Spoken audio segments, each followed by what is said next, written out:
Hooked on the Palm Beaches is brought to you by Discover the Palm Beaches and Palm Beach County, the best way to experience Florida. Welcome to another episode of Hooked on the Palm Beaches. This morning we're in Jupiter, Florida on the Loxahatchee River, and I'm with Aubrey Arrington, the keeper of this river, and we're going to see what we can find this morning fishing and also learning a little bit more about the ecology of this incredible region. Stay with us for Hooked on the Palm Beaches. Let's go fishing, you guys. There he comes up. Woo, look at that. Pretty fish. We got a big one, boys. I don't think it gets any better than this. I just cannot believe how many fish there are out here. This is why you come here. This is why we do what we do. Off of Palm Beach, bro.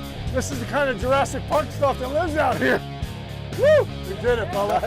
It blows me away the fishing opportunities that we have in and around Palm Beach County. Some of the best game fishing that you can have in the entire world.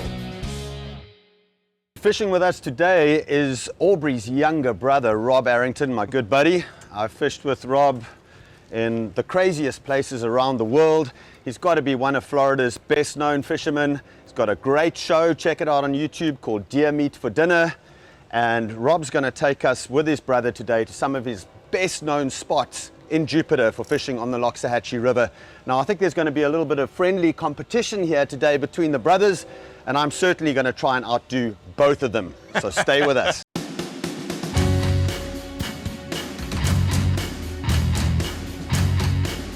We are in the estuary where freshwater meets saltwater. We've got the seawall here with oysters, with mangroves. This is the base of the food web. Like a coral reef out in the ocean, the oyster reefs, they are biogenic. It's organisms that create habitat, and then all the other organisms flock to it. You got all the crabs, all the shrimp, then all the juvenile snappers and grunts, things that you normally would see as adults out in the coral reef are in here as juveniles in the estuary. They might be in seagrass beds or oyster reefs. Wherever you find small fish, you find predators looking to eat those small fish. So what we see here, this pipe coming through the seawall, is a classic case of stormwater. When it rains, 1 inch of rain on 1 acre of land is 28,000 gallons of water. Multiply that over the hundreds or thousands of acres of land in the watershed. When it rains, that water runs off. In this case, it's a straight pipe, straight into the river. When we fertilize our lawns, when we dump grass clippings or dog waste on stormwater drains, that is discharging straight to the river. Working on and improving stormwater systems in our local watersheds is one of the real measurable ways we can improve water quality. This is a good example of a stormwater system.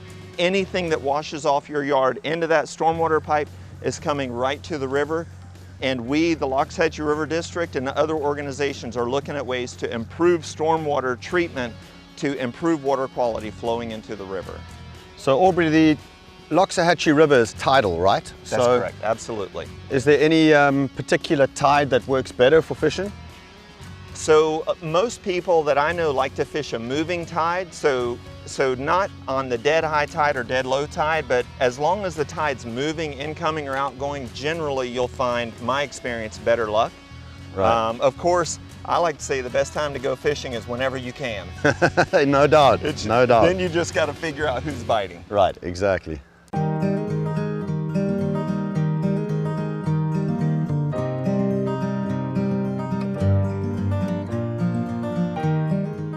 And so, Aubrey, the color of the water is almost like tea. Now, is that from tannin? That's exactly right. So people often will see brown water because here we have crystal clear blue water flow in the inlet and then brown water flow out on outgoing tide. And they often see the brown water and think it's polluted. Not necessarily. The brown water is just a natural product of the mangrove leaves falling in, of other vegetation, swamps, falls in the water as it's decomposing, just like your glass of iced tea is brown because of the tea leaves. Here, the water is brown because the mangrove leaves and the other vegetation that's decomposing. Not a sign of polluted water. Gotcha. All right, boys, we got bigger fish to fry. Wind them in.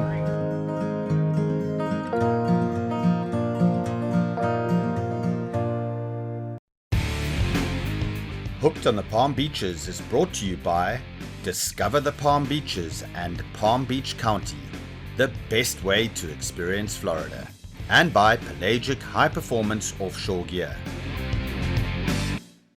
So what I'm doing is I'm just fishing known areas. That used to be Perry Como's home. This was called Perry Como's wall. You get a lot of current, a lot of movement, and these fish, the predators set up and ambush the mullet here. So I'm just stopping in areas that I've caught a lot of fish in and that are known for fish.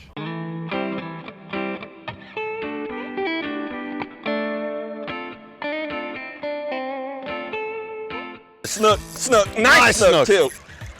Get out and enjoy the resource, man. Well, Aubrey's got a nice fish on here. Nice snook. Looks like it might be just over slot. We're gonna check it out, or just under. What do you think? How big's that, Robbie? Beautiful. There we go. Nice fish. If you pick a snook up on his side like that, he goes limp. Beautiful fish. Nice, Aubrey. Come on, let's measure. Snook, Jupiter, Florida snook up in the river. That's what it's all about, right there. One of the great things about the Loxahatchee River and the Fish and Wildlife Commission is that they manage these fish. We have millions of them. This would be one of the snook capitals of the world. They have to be in between 28, 32 inches. What Aubrey just caught is highly sought after. It's known as a slot. Yeah, boys. Well, that is awesome. You know, catching a slot snook, you've only got basically a 4-inch range, so 28 to 32 inches to catch that fish, and it's got to be right in there. You don't want to take any chances with a 27.5 snook and keeping it. Don't keep it. You got to measure it really, really carefully. We just got a slot one. It's going on ice, and we're going to have some snook for dinner. Woo! Back in the day, before we filleted fish and took the skin off, they ate them whole. And when you eat a snook whole, it's gonna taste like soap. That's why snook used to be called soap fish, and they didn't even think they were good to eat. Now, filleting them and take the skin off, you have that beautiful white fillet. Great thing about it, you can fry it, boil it, saute it, grill it. You can do snook kebabs, snook burger, snook stew, bake it, broil it. You can even smoke it. And that's about all he is snook.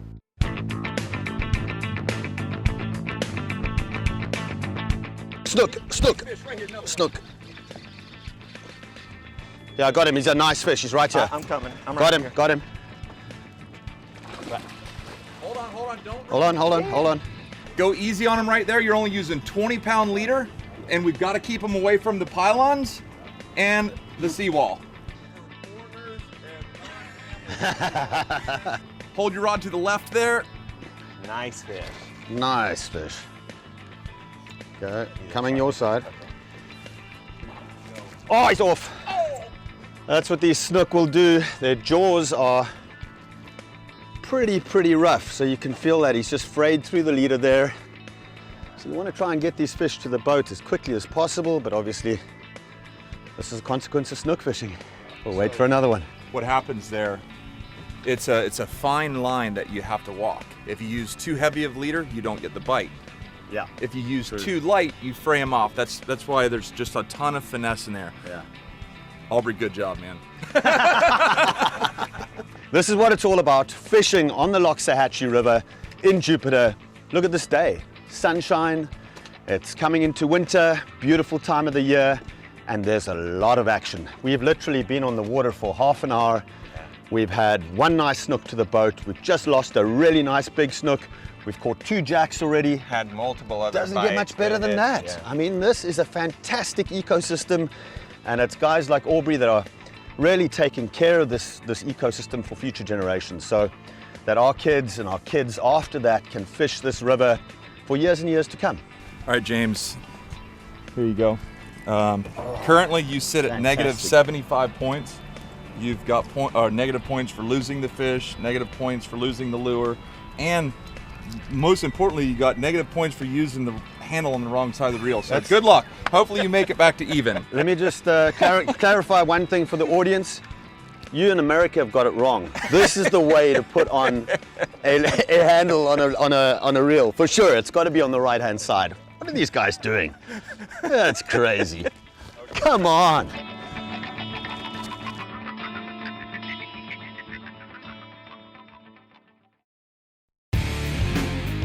Hooked on the Palm Beaches is brought to you by Discover the Palm Beaches and Palm Beach County, the best way to experience Florida, and by Pelagic High Performance Offshore Gear. So before moving back to Jupiter, I was a professor at University of Alabama studying really cool river systems all over the world, and had a chance to move home. And I talked to my buddies from grad school, I talked to friends, professors around the world, and getting to tell them that my day job today is preserving and protecting the river that I grew up fishing with my brothers, they're so envious.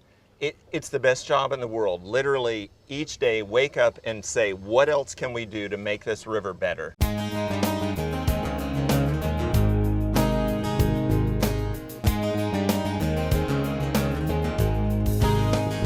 Very few people know this, but when we have the huge females spawning in the inlet in August, on one tide, one of those big fish can come from all the way back in Jonathan Dickinson on one tide, outgoing tide, follow it all the way out to the inlet, spin the tide out there, and on the incoming tide, come all the way back.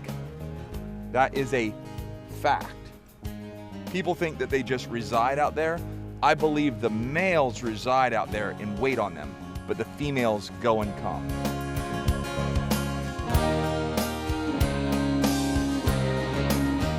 Okay, so James, what we have here, the banyan tree here is a landmark. It's a local landmark. Anyone that goes on the river, you can say, hey, yeah, just around the banyan tree, and everyone knows what we're talking about. One of the great things, we're about 4 miles inshore from the inlet, right? So we call this River Mile 4, start at the inlet, coming up. The river is about 16 miles long, going all the way to the northwest fork of the Loxahatchee River. In this vicinity, the primary habitat is oyster reef. The Loxahatchee River District, partnering with Palm Beach County Environmental Resources Management and others several years ago, this entire bay up here around these natural mangrove islands, there was a beach dredging project that had too much shell on the beach. We used all that shell, we actually sieved all the shell, brought it and placed it in big shallow mats out here. And the oysters naturally occur in Loxahatchee River. All of that shell became substrate that the oysters settled on, and we created about 6 acres of oyster reef right here through a really innovative collaborative project. Always looking, what can we do to improve water quality, to improve habitat. We're very proud of this oyster restoration project.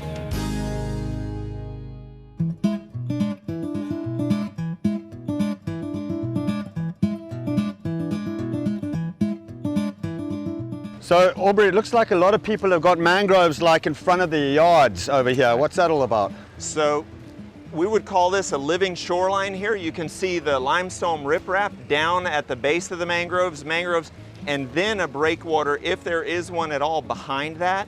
It's a much more high-functioning edge of the water than just a simple vertical seawall right down to open water. So these living shorelines, if you value wildlife, if you value habitat, this is the way that you would want your waterfront to be. Nice, quality habitat out offshore of your seawall. So Aubrey, if you don't have a boat, where can you go to learn about the system, the whole Loxahatchee River, etc.? So there are 2 fabulous local places to go and learn about the Loxahatchee River. One is the Loxahatchee River Center in Burt Reynolds Park. It's a beautiful facility. Literally going there and walking around and exploring the aquaria, it's kind of like taking a small indoor trip down the Loxahatchee River. You see the cypress swamp, you see the seagrasses, the mangroves, the oysters, and you see the coral reefs offshore. Another great place locally is Bush Wildlife Sanctuary. That is actually, Bush Wildlife Sanctuary is on the grounds of the Loxahatchee River District. They're co-located with our wastewater treatment facility. Not many people realize that. It is the #1 destination on TripAdvisor in Jupiter, and for a good cause. It's a beautiful facility to go and learn about local native wildlife. Bush Wildlife does a great job on rehabilitating injured and wounded wildlife. You know, living in the Palm Beaches, especially to me, the northern Palm Beaches is fabulous. You've got Loggerhead Marine Life Center, the River Center, Bush Wildlife, these great local areas to go to and learn about native habitats, native wildlife. We've got actually the Loxahatchee River, one of 2 national wild and scenic rivers in the whole state of Florida that we can visit and enjoy. from beaches to cypress swamp to seagrasses to mangroves to catch a nice snook on a beautiful spring or summer or fall day. Year-round, you can always find something awesome to do in the Palm Beaches, in my opinion. That's why I'm hooked in the Palm Beaches.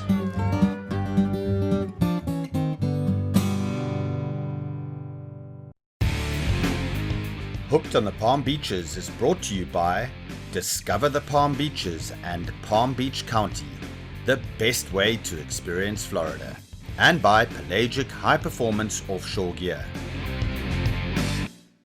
Back when I was guiding a lot, I had a famous basketball player that called and booked a trip.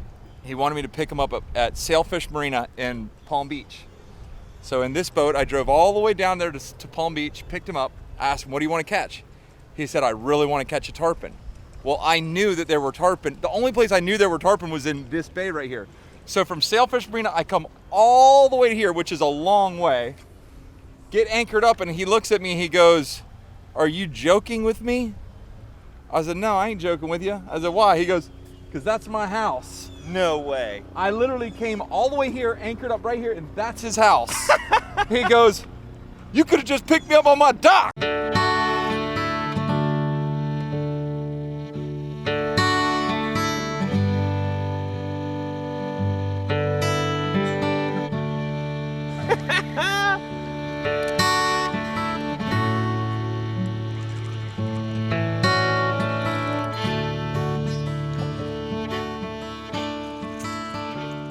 Hey James, I'm not putting the crown on yet, but I'm saying I'm winning the artificial lure challenge of the Palm Beaches today. You are, buddy, that's for sure. But if Robert had given me a heavier leader, I might be in front. Incredible fish to catch, whether you're fishing inshore, in an estuary, even upstream in a river like this, or in the open ocean. Jack Crevalle, one of the best fighting fish in the ocean. So you can see here, we got the fish on his side. He's chilling out. You can tell Jack Crevalle by the spot on the opercle and on the pectoral fin. Beautiful Jack Crevalle up in the Loxahatchee River. So Rob, the last time I was here, I caught a nice juvenile tarpon upstream here. And tell us the difference in fishing for tarpon versus fishing for snook. Because for snook, we're fishing structure. What are we looking for when we're looking for tarpon in the river? So these tarpon move around. The snook move around on the tide. In my opinion, the tarpon really move around on the light. So at night, those fish move to one area. During the day like this, they will come out here into these deeper open areas. They'll lay down on the bottom, sort of just hover. They'll come up, roll, or if they're feeding, they'll just look, wait around, come hammer it. Snook, on the other hand, are gonna be in the shadows, along the seawalls, around structure. The tarpon, they like being out here in the open, maybe into the current a little bit, but all bets are off at night. At night, they'll go sit on points. They'll be closer to structure, closer to ambush points. So, right, so totally different strategies there. I mean, here we're looking to target tarpon in these open, deep water channels or bays in the river, and then obviously for snook, we're using the structure to try and pull one out. But the last time I was here, caught a beautiful little juvenile tarpon, and it was so cool because it took my bait and I pulled the bait out of its mouth and I kept winding another 2 or 3 winds and it took it again. I thought I'd lost it and it took it again, and finally we landed that fish. James Curry goes on the offensive. I won. Goes the cast and catches me in the side of the head. I don't know what you'd call it, but it's a trophy for sure.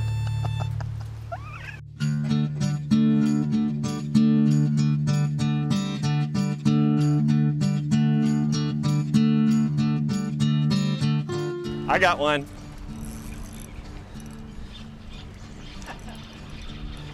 You got one, James? Yep, I'm on. Oh, there it is, triple. Oh! Triple up. Nice little jack. Lost mine. Right here. I lost mine. Oh, there he is. Going crazy. Awesome. Oh, it's so much fun.